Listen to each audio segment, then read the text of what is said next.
সংগ্রামী যুগ্ম মহাসচিব, সুনামগঞ্জ জেলা জমিয়তের সংগ্রামী সভাপতি, আগামী জাতীয় সংসদ নির্বাচনে সুনামগঞ্জ এক আসনে খেজুর গাছের কান্ডারি জননেতা মাওলানা তাফাজ্জুল হক আজিজ।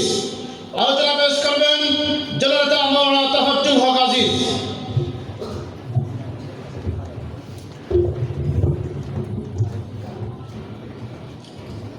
আসসালামু আলাইকুম ওয়া রাহমাতুল্লাহি ওয়া বারাকাতুহু। নাহমাদুহু ওয়া নুসাল্লি আলা রাসূলিহিল কারীম, আম্মা বা'দ।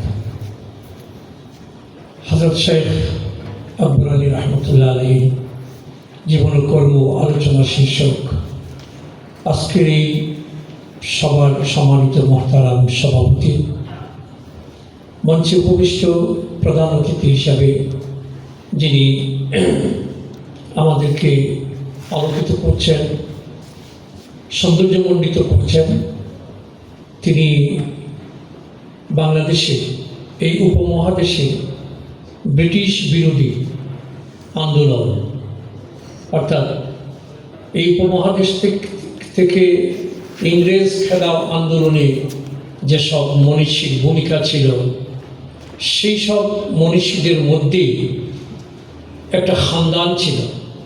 সেই খানদানের উজ্জ্বল নক্ষত্র শুধু বৃহত্তর ময়মনসিংহ নয়, বৃহত্তর এই বাংলাদেশ, পুরাই বাংলাদেশের মধ্যে অন্যতম একটা ঐতিহ্যবাহী সংগ্রামী খানদান, সত্যের পক্ষে, ন্যায়ের পক্ষে, দেশের পক্ষে। সেই খানদানের উজ্জ্বল নক্ষত্র আল্লামা খালেদ সাইফুল্লাহ সাদী সাহেব। অত্যন্ত কষ্ট করে আমাদের এই বুজুর্গের আধ্যাত্মিক আকর্ষণে তিনি এখানে তাশরিফ এনেছেন।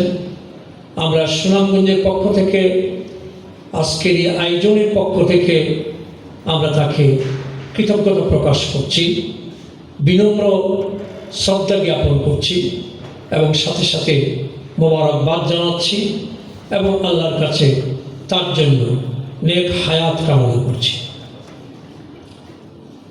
সম্মানিত উপস্থিতি, আমার কর্মজীবন ঢাকায়। 2015-তে আমি সুনামগঞ্জে এসেছি, 22 গ্রাম বাহাদুরপুর মাদ্রাসায়। এখানে এসেই প্রথমে মজলিসে শুরা সভাপতি হিসাবে আল্লামা কামদরঙ্গী হুজুরকে আমি সেখানে সভাপতি হিসাবে প্রস্তাব করে আমরা মনোনীত করেছি। মৃত্যুর আগ পর্যন্ত বাহাদুরপুর মাদ্রাসার মজলিসে শুরা সভাপতি হিসাবে তিনি যখন চলতে পারতেন না, তখন তাকে আমি নিয়েছি এবং হুজুর খুব আগ্রহের সাথে অসুস্থতার মধ্যেও তিনি সেখানে গিয়েছেন। সর্বশেষ মৃত্যুর 1.5 মাস আগে নীলপুর বাজারে একটা ওয়াজ মাহফিলে হজরতের ওখানে যাওয়া হয়েছে, কিন্তু কাকতালীয়ভাবে ঠিক আসরের নামাজের আজানের পরপর উনি বাহাদুরপুর মাদ্রাসায় গিয়ে উপস্থিত। যেদিন উপস্থিত হয়েছেন তার আগের রাত্রে আমি একটা খাম দেখেছি। এই খাবের তাবির আমি মিলাইতে পারছিলাম না। খাবের ব্যাখ্যা কি হতে পারে এই সিদ্ধান্তে আমি যাইতে পারতেছিলাম না। কিন্তু যখনই হুজুরকে দেখলাম আসরের নামাজের পরে, আজানের পরে, জামাতের আগে বাহাদুরপুর মাদ্রাসায়, তখন আমার ওই রাতের দেখা খাবটা একদম হুবহু বাস্তবে ব্যাখ্যাটা আমি পেয়ে গেলাম। তো আমি যে কথাটা বলতে চাচ্ছি সেটা হলো যে হজরতের যে সামাজিক জীবন, একটা মানুষের জীবনের অনেক অঙ্গ থাকে, অনেক দিক থাকে, কিন্তু হজরতের জীবনের প্রত্যেকটা অংশই ছিল সার্বজনীন। হজরতকে ভালোবাসত শুধু উলামায়ে কেরাম না, শুধু মুরব্বীরা না, মাদ্রাসার যে মক্তবের ছাত্র, নুরানির ছাত্র, ছোট ছোট বাচ্চা, তারাও শেখ আকবর আলী রহমতুল্লাহ আলাইকে ভালোবাসত। তিনিও তাদেরকে ভালোবাসতেন। শিক্ষিত যুবকরাও তাকে ভালোবাসত, অশিক্ষিত যারা খেটে কাজ করে যুবক তারাও ভালোবাসত। এবং তাদের যে অভিভাবকরা, এখানে যারা আপনারা যারা বসে আছেন, বিশেষ করে গ্রামের মুরব্বী পর্যায়ে যারা আছেন, এই শ্রেণীর মানুষটা হযরতকে আরো বেশি ভালোবাসত। দেখেন, আমি 3 বছর আগে তেগুইরা মাদ্রাসা, যেখানে আমাদের তাবলীগের সকলের পরিচিত মাওলানা আনোয়ারুল ইসলাম সাহেব, উনি ওই মাদ্রাসা দীর্ঘদিন খেদমত করেছেন, গড়েছেন। কিন্তু যে কোনো কারণেই হোক, যে ওখান থেকে তিনি দায়িত্ব ছেড়ে দিচ্ছেন। তো এখন তেগুইরার সাথে এবং মাদ্রাসাওয়ালার সাথে একটা দূরত্ব সৃষ্টি হয়েছে। কিন্তু আমি যখন গেলাম, যাওয়ার পরে হযরত যখন তার মেয়ের বাসায় যাইতেন, মাওলানা আনোয়ার সাহেবের বাসায় যাইতেন, তখন তিনি তেগুইরা মসজিদে গেলে সবার আগে জায়নামাজ দিয়ে আমি নিজে দিতাম।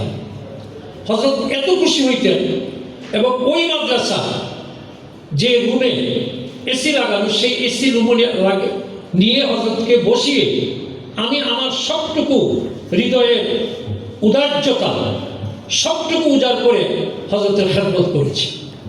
হযরত কামদুলং মাদ্রাসা মাত্র 10 থেকে 12 বছর হয় আমার এই সুনামগঞ্জের বিচরণ।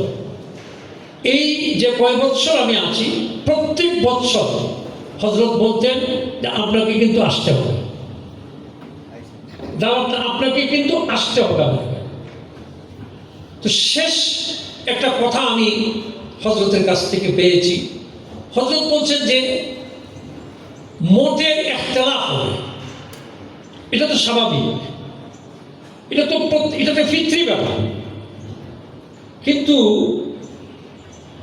মতের বিরোধকে কেন্দ্র করে অনৈক্য সৃষ্টি হবে, এটা উলামায়ে কেরামের শান না, এটা ইসলামেরও তাকাদা না, এটা শরীয়তেরও তাকাদা না।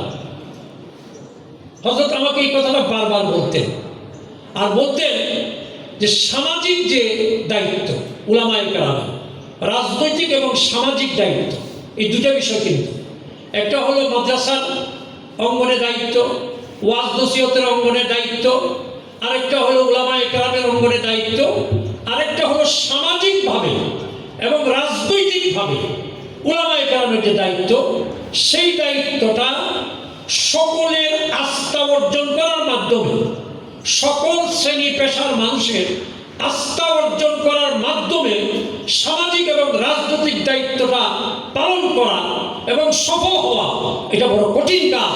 এই কাজটাই শেখ আকবর আলী রহমতুল্লাহ আলাইহি তিনি সফলভাবে করে গেছেন। এটি হলো আমার মূল্যায়ন, এবং সেই মূল্যায়নের দিক থেকে আমি শান্তিগঞ্জ উপজেলা জমিয়তুল উলামা ইসলাম যারা করেন, তাদের জন্য আমি একটা মেসেজ দিতে চাই। লা তাহাসাদু ওয়ালা তাবাগাদু ওয়ালা তাজাসসু ওয়ালা তানাদাসু ওয়া কুনু ইবাদাল্লাহি ইখওয়ানা।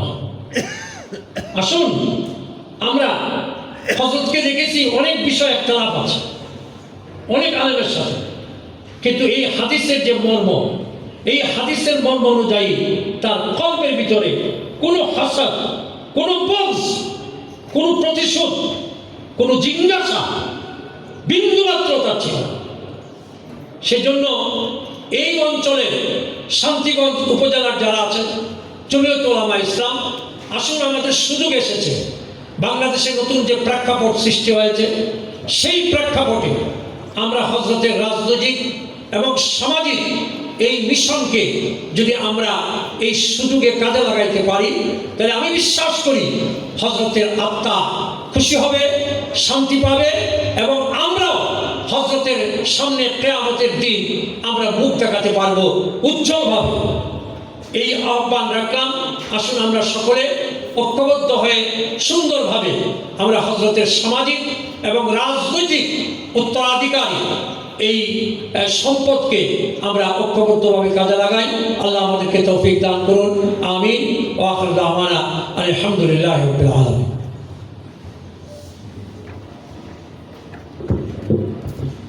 সংগ্রামী উপস্থিতি, এ পর্যায়ে বক্তব্য রাখবেন